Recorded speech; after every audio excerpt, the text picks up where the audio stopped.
இயேசு கிறிஸ்துவின் இனிதான நாமத்தில் இன்றைய ஆவிக்குரிய சிந்தனைக்கு உங்களை அன்புடன் வரவேற்கின்றோம். இப்போதும் ஒரு பாடலுக்கு பின்பு உங்கள் சிந்தையை தெளிவிக்கும் ஆவிக்குரிய செய்தியை கேட்கலாம். சந்தோஷமாயிருங்க, எப்பொழுதும் சந்தோஷமாயிருங்க. சந்தோஷமாயிருங்க, எப்பொழுதும் சந்தோஷமாயிருங்க. உயர்வானாலும் தாழ்வானாலும், உயர்வானாலும் தாழ்வானாலும், சர்வ வல்ல தேவன் நம்மோடு இருக்கிறார். சர்வ வல்ல தேவன் நம்மோடு இருக்கிறார். சந்தோஷமாயிருங்க, எப்பொழுதும் சந்தோஷமாயிருங்க. சந்தோஷமாயிருங்க, எப்பொழுதும் சந்தோஷமாயிருங்க. ஆண்டவர் இரட்சகரமாக இயேசுவின் இனிதான நாமத்தினால் உங்களை வாழ்த்துகிறேன். இந்த நாள் நம்முடைய ஆவிக்குரிய சிந்தனைக்காக பிலிப்பியர்களின் நிருபம் 4ஆம் அதிகாரம் 6ஆம் வசனத்தை நான் வாசிக்கிறேன். நீங்கள் ஒன்றுக்கும் கவலைப்படாமல் எல்லாவற்றையும் குறித்து உங்கள் விண்ணப்பங்களை ஸ்தோத்திரத்தோடு கூடிய ஜெபத்தினாலும் வேண்டுதலினாலும் தேவனுக்கு தெரியப்படுத்துங்கள். ஆண்டவருடைய வார்த்தை என்ன சொல்லுகிறது? ஒன்றுக்கும் கவலைப்படக்கூடாது. இன்றைக்கு நீங்களும் நானும் எப்படி? நீங்கள் அதிகமாய் கவலைப்படுகிறவர்களா? இல்லை, கவலைப்படாமல் கர்த்தர் பார்த்துக் கொள்வார் என்று சொல்லி தொடர்ந்து தேவன் நியமித்திருக்கிற பாதையில் ஓடுகிறவர்களா? கொஞ்சம் இன்னைக்கு சிந்தித்து பார்ப்போம். மத்திய எழுதின சுவிசேஷம் 6ஆம் அதிகாரத்துல கடைசி பகுதியிலெல்லாம் எதற்கும் கவலைப்பட வேண்டாம், உணவுக்காக அல்லது உடுத்துவது உடைக்காக அல்லது எதற்குமே கவலைப்பட வேண்டாம், நாளை தினத்தை குறித்து நீங்கள் கவலைப்பட வேண்டாம், எல்லாவற்றையும் ஆண்டவர் அழகாக சொல்லியிருக்கிறார். காட்டு புஷ்பங்களை கவனித்து பார்க்க சொல்லுகிறார், ஆகாயத்து பறவைகளை கவனித்து பார்க்க சொல்லுகிறார், அவைகளை பார்க்கலும் நீங்கள் விசேஷித்தவர் என்று பேசுகிறார். இன்று நாம் என்ன பண்ணுகிறோம்? ஏதாவது ஒரு காரியத்திற்காக கவலைப்படுகிறோம். ஒன்றுக்கும் கவலைப்படாமல் இருக்கிற கூட்டத்தை பார்ப்பது மிகவும் அரிதாக ஒன்றாய் போய்விட்டது. ஆனால் ஏதாவது ஒரு கவலை நம்மை அழுத்திக் கொண்டிருக்கிறது, ஏதாவது ஒரு துக்கம் நம்மை அழுத்திக் கொண்டிருக்கிறது, ஏதாவது ஒரு காரியத்தில் ஒரு சோர்வு நம்மை அழுத்துகிறது. ஆனால் வேதம் தெளிவாக சொல்லிவிட்டது, எதற்குமே கவலைப்பட வேண்டாம். அப்படிப்பட்ட ஒரு சூழ்நிலையில், அப்படிப்பட்ட ஒரு மனநிலைக்கு நாம் வர வேண்டும் என்று ஆண்டவர் எதிர்பார்க்கிறார். ஏனென்றால் கர்த்தர் எல்லாவற்றையும் பார்த்துக் கொள்வார். வி ஆர் ஸ்பெஷல், நாம் விசேஷித்தமானவர்கள் என்று சொல்லுகிறார். ஒரு முறை ஒரு சிறு பையன் அதிக வருத்தத்தோடு அவன் ஸ்கூலுக்கு போயிட்டு வந்துட்டு இருந்தான். எப்பவும் பார்த்தாலும் சந்தோஷமாவே இருக்க மாட்டான். ஏன்னா அவன் போட்டிருக்கிற ஆடை அந்த அளவு விலை உயர்ந்தது அல்ல. அவன் அணிந்திருக்கிற காலணி, அந்த செருப்பு அந்த அளவு உயர்ந்ததும் கிடையாது. எல்லாவற்றிலும் ரொம்ப கஷ்டத்தின் மத்தியில் அவன் பெற்றோர்கள் அவனுக்கு அதை எடுத்து கொடுக்கறாங்க. ஆனால் அவனுக்கு திருப்தியற்ற நிலைமையில மற்ற பிள்ளைகள் அவ்வளவு காஸ்ட்லி திங்ஸ் போடுறாங்க, எவ்வளவு நல்ல நல்ல பொருட்கள் வச்சிருக்கிறாங்க, நல்ல நல்ல இதெல்லாம் ஷூ வச்சிருக்கிறாங்க, அதெல்லாம் வச்சிருக்கிறாங்க. நான் மட்டும் இப்படி இருக்கிறேன்னா எனக்கு மட்டும் ஏன் அப்படின்னு சொல்லி, எனக்கு மட்டும் இப்படிப்பட்ட ஒரு அம்மா அப்பா எதற்கு, இப்படிப்பட்ட குடும்பத்துல பிறந்திருக்கேன்னு ரொம்ப கவலைப்படுவான், அதிகமாவே கவலைப்படுவான்.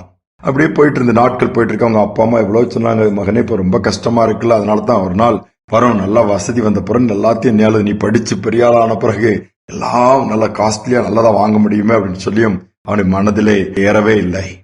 ஒரு நாள் அவன் அப்படியே போயிட்டு இருக்கும்போது துக்கத்தோடு 2 பேர் நடந்து போறாங்க. 2 இவனுடைய வயதிற்கு ஏற்ற வயது உள்ளவர்கள் நடந்து போகும்போது ரொம்ப சிரிச்சுட்டு, அவங்க நடையே கொஞ்சம் வித்தியாசமா இருக்குது. சற்று கிட்ட போய் பாக்குறான். அதுல ஒருத்தன் மேல தோல் மேல ஒருத்தன் கை, அடுத்த தோல் மேல அப்படி 2 பேரும் தோலுக்கு மேல் கை போட்டு நடந்து போயிட்டு இருக்கிறாங்க. குலுங்கி குலுங்கி சிரிச்சிட்டு போறாங்க, சந்தோஷமா இருக்கிறாங்க. ஆனா ஒரு மாதிரி ஆடி ஆடி நடந்து போறாங்க. என்னன்னு கிட்டி பார்த்தா ஒரு பையன் கையில ஒரு ஊன்றுகோல் இருக்குது, ஒரு கால் இல்ல, ஒரு கால் இருக்குது. ஒரு காலை வச்சு ஊன்றுகோல் வச்சு அவன் நடந்து போயிட்டே இருக்கிறான். அவன் தோல் மேல கை போட்டு இருக்கிறவன் அவன் ஏதாவது சொல்றான், இவன் சிரிக்கிறான், இவன் சொல்றத பார்த்து அவன் சிரிக்கிறான். அவன் தோல் மேல கை போட்டிருக்க அந்த பையனை பார்த்து அவனுக்கு 2 கண்களுமே இருக்கான, பார்வை இல்ல, தெரியாது, கண்ணு தெரியாது. இவன் அதை பார்த்தவன் இந்த தம்பிக்கு அதிர்ச்சி ஆயிடுச்சுதான். என்னடா ஒரு கால் இல்ல, அவனுக்கு 2 கண்ணுமே தெரியல, ஆனா சந்தோஷமா சிரிச்சு சிரிச்சு போறாங்க. எனக்கு அப்படிப்பட்ட ஒரு நிலைமையில நான் இல்லையானா, நான் கவலையோடு இருக்கிறேன்னு ரொம்ப ஃபீல் பண்ணானா. அதுக்கு பிறந்த கவலைப்படுகிறதே விட்டுட்டான். நான் கர்த்தர் எவ்வளவோ நல்லவரா இருக்கிறாரு, எவ்வளவு அழகா என்ன நடத்துறாரு, ஆனாலும் நான் இன்னும் புலம்பிட்டு தானே இருக்கிறேன், இன்னும் இல்லாததை நினைச்சுதான் நான் புலம்புறேன், இருக்கிறத நினைச்சு ஒரு நாள் நான் சந்தோஷப்படலையேன்னு சொல்லி தன்னை மாற்றிக்கொண்டானாம். இன்று இந்த உலகத்தில் உள்ள ஜனங்களை எடுத்துக்கிட்டோம்னா, மனிதர்கள் எடுத்துக்கிட்டோம்னா, இன்னைக்கு அதிகமா இருக்கிறவங்க தான் அதிகமா கவலைப்படுறாங்க. குறைவோடு கொஞ்சம் இருக்குது, ஒன்னும் இல்ல, அல்ல குறைவோடு இருக்கிறவங்க கூட ஏசப்பா இருக்கிறாரு, கர்த்தர் இருக்கிறாருன்னு சொல்லி சந்தோஷமா பாடி முன்னேறிட்டே இருக்கிறாங்க. எல்லாவற்றிலும் நிறைவு இருக்கு பாருங்க. எல்லா பொருளும் இருக்கும், வசதிகள் இருக்கும், வருமானம் இருக்கும், வாய்ப்புகள் இருக்கும். ஆனா அவங்க துக்கத்துல சந்தோஷம் இல்ல, கவலை தான் இருக்குது. ஆண்டவர் அதனால எதற்குமே கவலைப்பட வேண்டாம். பாரத்தை அவர் மேல் வைத்து விட்டு அவரை சார்ந்து வாழ கற்றுக்கொள்ள விரும்புகிறார். இந்த கிருபை கர்த்தர் கொடுக்கும்படியா ஜெபிப்போமா. அன்பின் தகப்பனை, புதிய நாளை கொடுத்திருக்கிறீங்கப்பா. நாங்க அநேக நேரம் காரணமில்லாத காரியங்களுக்காக நாங்க கவலைப்படுறோம்ப்பா. எதையாவது நினைத்து கவலைப்பட்டு புலம்பிட்டு இருக்கிறோம், சோர்ந்து போய் உட்காருகிறோம், எரிச்சல் அடைகிறோம். தேவையில்லாத காரியங்கள், எனக்கு அது இல்லை இது இல்லைன்னு சொல்லி மற்றவர்களை பார்த்து ஒப்பிட்டு பார்த்து என் நிலைமை தானே இப்படி இருக்குது என்று சொல்லி மிகவும் சோர்ந்து போகிற நிலைமைகளை இன்னைக்கு அநேகர் இருக்கிறதையும் பார்க்க முடிகிறது. அந்த நிலைமையை மாற்றும்படியாய் சிந்தனைகள் ஒரு தெளிவை கொடுங்கப்பா. இப்படிப்பட்ட காரியங்களை பார்க்கும் பொழுது சோர்ந்து போகாதபடி, கவலைப்படாதபடி கர்த்தர் நடத்துவார். இதுவரை நடத்தினார இருக்கிறது போதும், இன்னைக்கு இது கூட இல்லாம எத்தனை பேர் இருக்கிறாங்கன்னு சொல்லிட்டு ஒரு மனதுல ஒரு திருப்தியோடு ஒரு நிறைவோடு தொடர்ந்து மகிமைப்படுத்துகிற வாழ்க்கை நீர் கொடுப்பீராக. இதை கேட்கிற ஒவ்வொருவருக்கும் ஒருவேளை கவலைப்பட்டு இருக்கவங்க இதை கேட்கலாம்.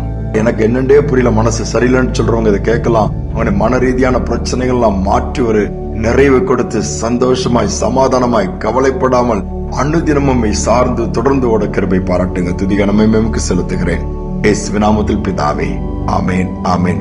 ஒன்றுக்கும் கவலைப்பட வேண்டாம் என்று ஆண்டவர் சொல்றாரு. நாம இப்படி அதிகமா கவலைப்படுறோமா? இல்லை. அது எல்லாவற்றையும் விட்டு ஆண்டவர் சமூகத்துல சந்தோஷமா இருப்போம். நிச்சயமாகவே அநேகருக்கு நாம் சந்தோஷத்தை கொடுக்கிறவர்களாக இருப்போம். இந்த சிந்தனையோட நாளை தொடர்வோம். மீண்டும் நாளை தினம் சந்திப்போம். எதை நினைத்தும் நீ கலங்காதே மகனே,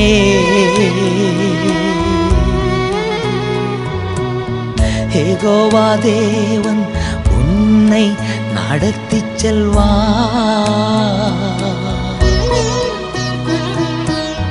யெகோவா தேவன் உன்னை நடத்திச் செல்வார். எதை நினைத்தும் நான் கலங்கிடவே மாட்டேன். யெகோவா தேவன் எல்லாம் பார்த்து கொள்வார். யெகோவா தேவன் எல்லாம் பார்த்து கொள்வார்.